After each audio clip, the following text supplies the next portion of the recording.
Hello students, myself Rajiv Sharma. और पिछली class में हमने फर्स्ट चैप्टर सॉलिड स्टेट का एक पोर्शन कंप्लीट कर लिया था। ठीक है, जो था crystalline and non crystalline solids.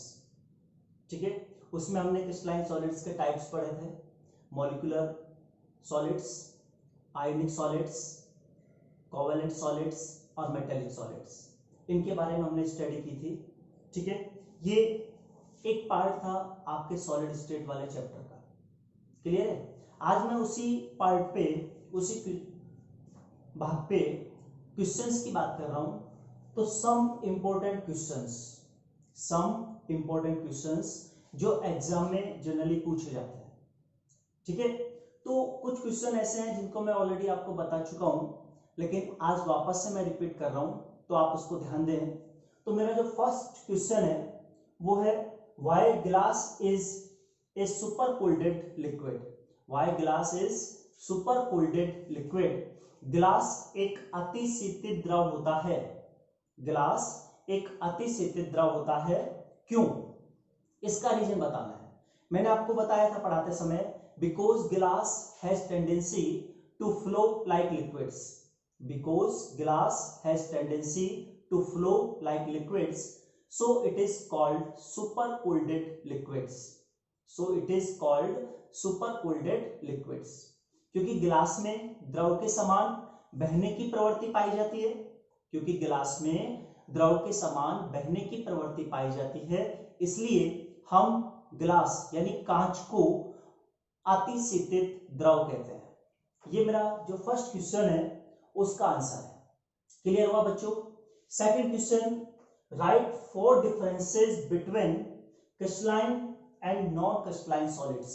Write 4 differences between crystalline and non-crystalline solids. आपको क्रिस्टलाइन और नॉन क्रिस्टलाइन सॉलिड्स के बिटवीन 4 डिफरेंस लिखने हैं। एग्जाम में मैक्सिमम 4 डिफरेंस पूछता है, वो 4 से ज्यादा नहीं पूछेगा। तो मैंने कहा क्रिस्टलीय और अक्रिस्टलीय ठोसों में 4 अंतर बताइए।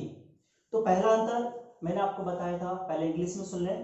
Crystalline solids has definite geometry, non crystalline solids has indefinite geometry.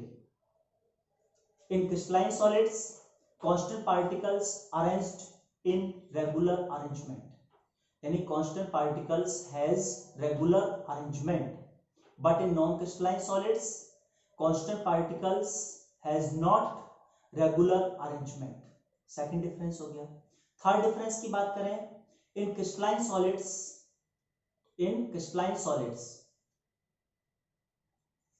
Has, यानी crystalline solids has definite and sharp melting point. Crystalline solids has definite and sharp melting point, but non crystalline solids has indefinite melting point. Clear हुआ? Third difference क्या बोला मैंने? Crystalline solids have definite and sharp melting points, but non crystalline solids have indefinite melting point. Third difference हुआ। Fourth difference की बात करें, crystalline solids are anisotropic, but non crystalline solids are isotropic. Next difference की बात करें, crystalline solids solves discontinuous cooling curve and non-crystalline solids solves continuous cooling curve. मैंने आपको 5 difference बताए और आपके बुक में भी लिखे हुए हैं, नोट्स में भी लिखे हुए हैं, वहां से आप पढ़ सकते हैं। तो मैक्सिमम 4 पूछता है, मैंने आपको अभी एक्सप्लेन किए। अब हिंदी में सुन लें। क्रिस्टलाइन सॉलिडों यानी क्रिस्टलाइन ठोसों की, क्रिस्टलीय ठोसों की ज्यामिति निश्चित होती है। अक्रिस्टलीय ठोसों की ज्यामिति अनिश्चित होती है। क्रिस्टलीय ठोसों में अवयवी कण नियमित व्यवस्था में होते हैं और अक्रिस्टलीय ठोसों में अवयवी कण अनियमित व्यवस्था में होते हैं। क्रिस्टलीय ठोस निश्चित और तीक्ष्ण गलनांक प्रदर्शित करते हैं।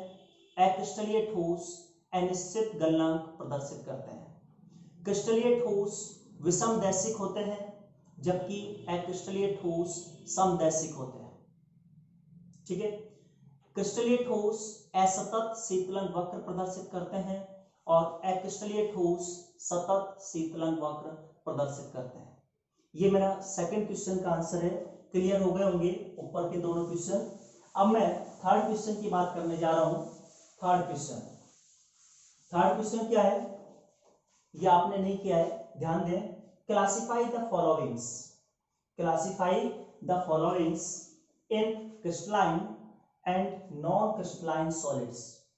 नीचे एग्जांपल्स लिखे हुए हैं, इनको आपको क्लासिफाई करना है क्रिस्टलाइन और नॉन क्रिस्टलाइन सॉलिड्स में। तो नीचे दिए हुए उदाहरणों को क्रिस्टलीय और अक्रिस्टलीय ठोसों में वर्गीकृत कीजिए। नीचे दिए हुए उदाहरणों को क्रिस्टलीय और अक्रिस्टलीय ठोसों में वर्गीकृत कीजिए। तो आप देखिए एग्जाम्पल कौन कौन से हैं। KNO3, C6H5COOH यानी पोटेशियम नाइट्रेट KNO3 और C6H5COOH का नाम है बेंजोइक एसिड। नेफ्थलीन की स्ट्रक्चर ये होती है बच्चों, आप देख लें, ये आपका नेफ्थलीन है। Naphthalene PVC polyvinyl chloride, glass, plastic and graphite. ये एग्जांपल्स लिखे हुए हैं, इनको क्लासिफाई करिए क्रिस्टलाइन और नॉन क्रिस्टलाइन सॉलिड्स में। KNO3 बेटा इसमें आयंस हैं, K+ और NO3-, तो ये आयोनिक सॉलिड है और आयोनिक सॉलिड किस में आता है, क्रिस्टलाइन में। तो KNO3 क्रिस्टलाइन सॉलिड हो गया। KNO3 कैसा सॉलिड हुआ, क्रिस्टलाइन यानी क्रिस्टलीय ठोस है। बेंजोइक एसिड ये कोवैलेंट सॉलिड में आता है। बेंजोइक एसिड किस में आता है, कोवैलेंट सॉलिड में, तो इसे हम क्रिस्टलाइन सॉलिड ही कहेंगे। इसे भी हम क्या कहेंगे, क्रिस्टलाइन सॉलिड। नेफ्थलीन ये भी कोवैलेंट में आता है, इसलिए इसको भी हम क्रिस्टलाइन सॉलिड ही कहेंगे, क्रिस्टलाइन सॉलिड। क्लियर। पीवीसी की हम बात करने जा रहे हैं। जितने भी पॉलीमर्स होते हैं वो सब नॉन क्रिस्टलाइन सॉलिड्स होते हैं। कौन से होते हैं, नॉन क्रिस्टलाइन सॉलिड्स। तो ये नॉन क्रिस्टलाइन सॉलिड है, ठीक है। ग्लास नॉन क्रिस्टलाइन सॉलिड है, प्लास्टिक नॉन क्रिस्टलाइन सॉलिड है और ग्रेफाइट ये आपका कोवैलेंट सॉलिड है। तो मैंने अभी आपको बताया जिनके नीचे अंडरलाइन किया है वो क्रिस्टलाइन सॉलिड है और जिनको मैंने राउंड किया है वो सब आपके नॉन क्रिस्टलाइन सॉलिड है। सॉरी, ये ग्रेफाइट को अंडरलाइन कर रहा हूं क्योंकि क्रिस्टलाइन सॉलिड है, कोवैलेंट में आता है। दोबारा सुन ले, KNO3 क्रिस्टलाइन सॉलिड है, C6H5COOH क्रिस्टलाइन सॉलिड है, नेफ्थलीन क्रिस्टलाइन सॉलिड है, PVC, ग्लास एंड प्लास्टिक ये तीनों नॉन क्रिस्टलाइन सॉलिड है और ग्रेफाइट ये भी आपका क्रिस्टलाइन सॉलिड में आता है। इसमें आता है, क्रिस्टलाइन सॉलिड में आता है।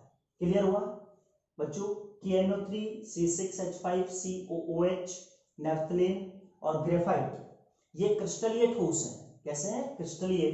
PVC, ग्लास एंड प्लास्टिक ये आपके अक्रिस्टलीय ठोस हैं। ये कैसे हैं, अक्रिस्टलीय ठोस। ये क्वेश्चन अपना कंप्लीट हुआ। अब मैं नेक्स्ट क्वेश्चन की बात करने जा रहा हूं जो बोर्ड पे लिखा हुआ है, देखिए ध्यान से। Classify followings crystalline solids, classify followings in crystalline solids in various types. Crystalline solids के वेरियस टाइप्स में आपको इसे क्लासिफाई करना है। क्लियर। जैसे लिखा हुआ है K2SO4, ZnSO4, graphite, SiC, Aln, C6H6, urea, Ar यानी आर्गन, H2O एंड अमोनिया। ये सब सॉलिड है, सॉलिड स्टेट में है। Clear. K2SO4 potassium sulphate, ZnS zinc sulphide, ZnSO4 zinc sulphate, graphite, SiC silicon carbide, क्या नाम है, silicon carbide, Aln aluminium nitride, C6H6 benzene, urea, Ar argon, H2O और NH3। अब क्रिस्टलाइन सॉलिड्स के आपने टाइप्स पढ़े हैं, उनमें आपको क्लासिफाई करना है।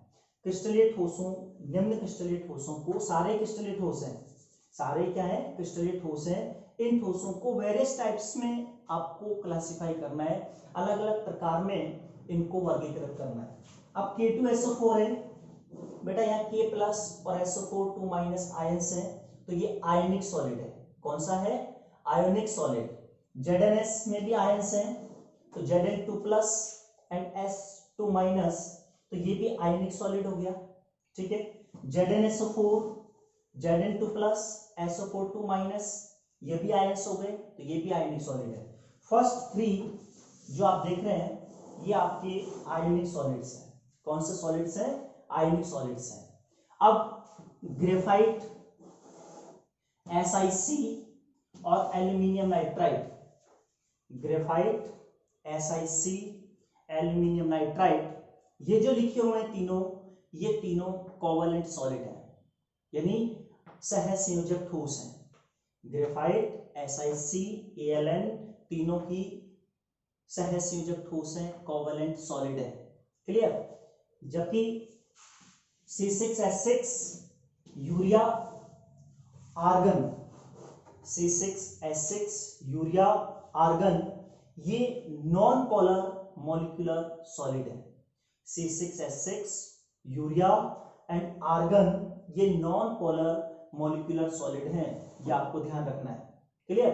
और हम बात करें H2O और NH3, टेबल में मैंने ये दोनों एग्जांपल लिखवाए थे। ये हाइड्रोजन बॉन्डेड मॉलिक्यूलर सॉलिड है। कौन से हैं? हाइड्रोजन बॉन्डेड मॉलिक्यूलर सॉलिड है। तो मैंने आपके सामने वापस से रिपीट कर रहा हूं, K2SO4, ZnS, ZnSO4 are ionic solid, यानी ये आयनिक ठोस हैं क्योंकि इनमें आयंस हैं। जबकि ग्रेफाइट, SiC, Al, ये कोवैलेंट सॉलिड है, सहसंयोजक ठोस हैं।